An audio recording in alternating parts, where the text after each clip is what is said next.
Olá, você já ouviu falar no crime de stalking ou perseguição? Para saber sobre esse crime, assista este vídeo. Olá, pessoal! Fazia tempo que eu não passava aqui para comentar sobre novidade legislativa, mas no dia 1º de abril entrou em vigor a Lei 14.132, que trouxe um crime novo, que inseriu no artigo 147-A o crime de perseguição, conhecido como crime de stalking. Esse crime, essa conduta, já era criminalizada em muitos países. Em 1933, a Dinamarca foi o primeiro país a inserir em sua legislação o crime de perseguição, o crime de stalking, que vem do termo em inglês to stalk, que significa perseguir. E essa perseguição é uma perseguição obsessiva, tanto é que o artigo 147, ele está inserido nos crimes contra a liberdade pessoal, a liberdade individual. E mais ainda, ele está no artigo 147, o artigo 147 caput, ele traz o crime de ameaça.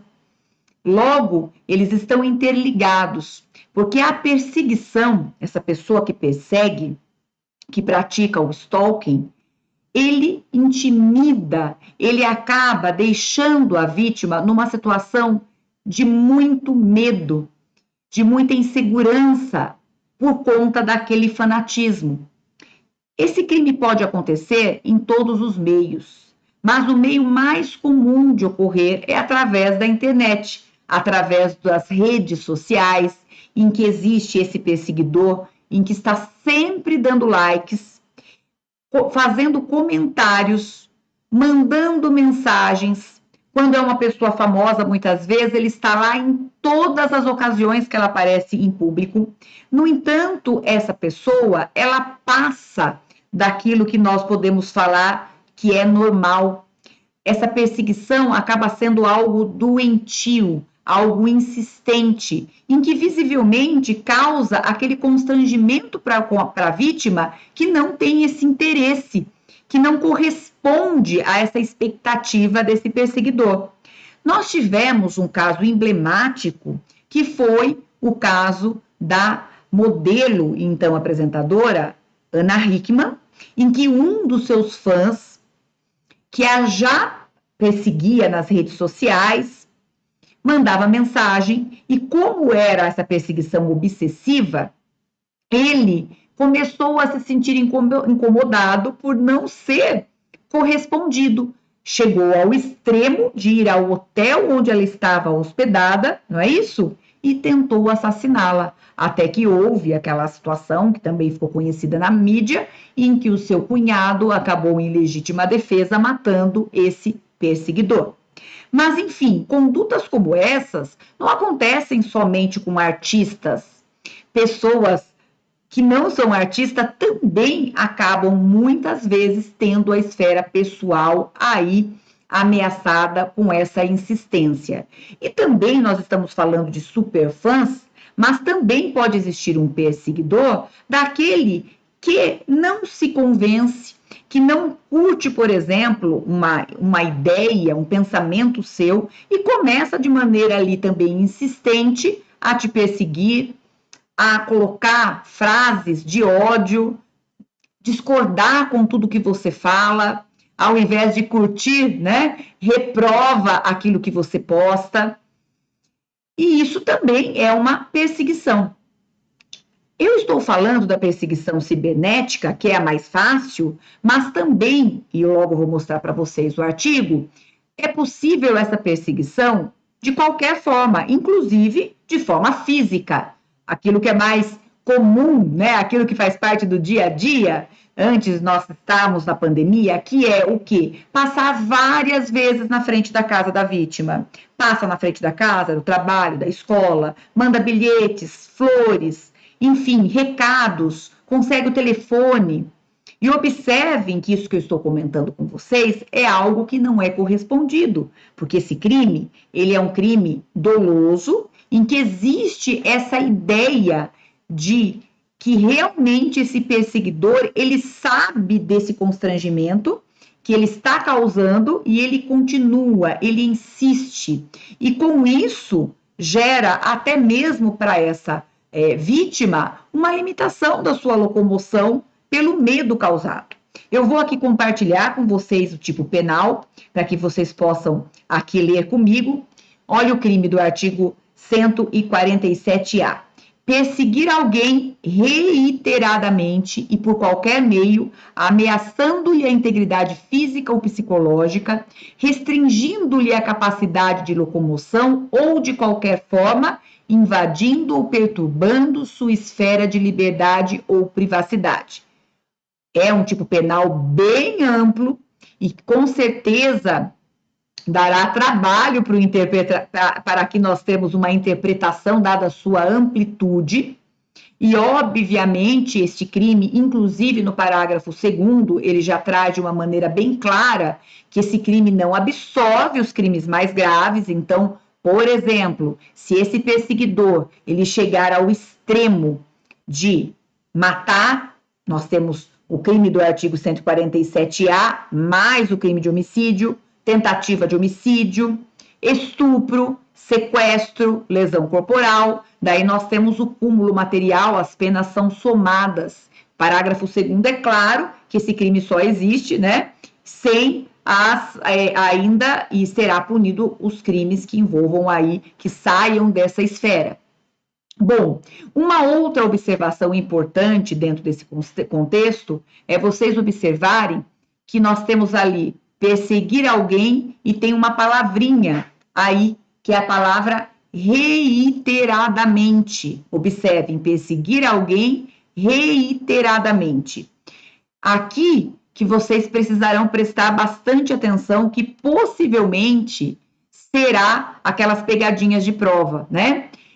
A pessoa, aquele perseguidor, vamos imaginar uma pessoa, né, que encontrou alguém na rua e ficou encantado, né? Aquela pessoa era bonita, aquela pessoa era perfumada e perseguiu para sentir aquele perfume da pessoa, né? Nos 2, 3 quarteirões que essa pessoa andava. Ela vai responder por o crime de perseguição? Por este crime não, porque tem que ser uma conduta reiterada, então é um crime habitual. E lembrando que, quando o crime é habitual, prevalece na doutrina a posição de que não cabe tentativa. Ou houve a habitualidade e o crime já está consumado, ou houve aquele fato isolado, aquela perseguição única, e não se trata deste crime. Pode ser outro, mas esse crime de perseguição não acontecerá. Então, vejam bem, pela leitura, esta palavra importante, reiteradamente, que aí nos leva ao crime habitual e que ele pode ser praticado de todas as formas, não absorvendo os crimes mais graves que podem dele decorrer. Bom, voltando aqui também para o slide, pena, reclusão de 6 meses a 2 anos e multa. Bom, esse crime, gente, ele é um crime de pequeno potencial ofensivo, pelo menos na modalidade do caput, né? Então, nós observamos, se o crime tem pena até 2 anos, a competência é do juizado especial criminal, teremos, a princípio, o quê? A possibilidade de reparação de danos, a possibilidade de transação penal. Logo, ele é um crime de pequeno potencial ofensivo nesta modalidade. Professora, por que você está falando, né, nesta modalidade? Por que ele é crime de pequeno potencial ofensivo nesta modalidade? Nós temos algumas formas, algumas situações em que a pena será aumentada. E que aqui eu vou mostrar para vocês a pena aumentada em metade. Nesses casos, como a pena aumenta metade, já sai da ideia do GCRIM. A competência não ficaria para o GCRIM. Vou mostrar aqui para vocês, né, as situações de aumento de pena. A pena é aumentada de metade se o crime é cometido contra criança, adolescente ou idoso, contra mulher por razões da condição de sexo feminino, nos termos do parágrafo 2º do artigo 121 deste artigo, que trata do feminicídio e que trata das questões de gênero, E também tem aumento do caso de concurso de 2 ou mais pessoas, que aí nós temos 2 ou mais perseguidores, ou no caso de emprego de arma, que a arma ficou de uma maneira ampla, nós subentendemos que cabe tanto arma branca, né, uma faca, como arma de fogo. Bom, então, nesses casos, como a pena é aumentada aí em metade, já sai do GCRIM, né, sairia aí do Juizado Especial Criminal. Outra observação importante que nós temos, mesmo falando nos crimes de pequeno potencial ofensivo, mesmo na modalidade do caput, lembrando que quando os crimes são cometidos dentro da ideia de violência doméstica e familiar, daí não poderá ser aplicado o juizado especial criminal, nem os institutos despenalizadores, por exemplo, como a transação penal, certo? Então, são observações importantes trazidas aqui para vocês com as primeiras impressões. Bom, professora, eu ouvi falar que esta conduta, ela já era já existia uma previsão no nosso ordenamento jurídico sobre esta conduta, né? Bom, na realidade, o que acontecia?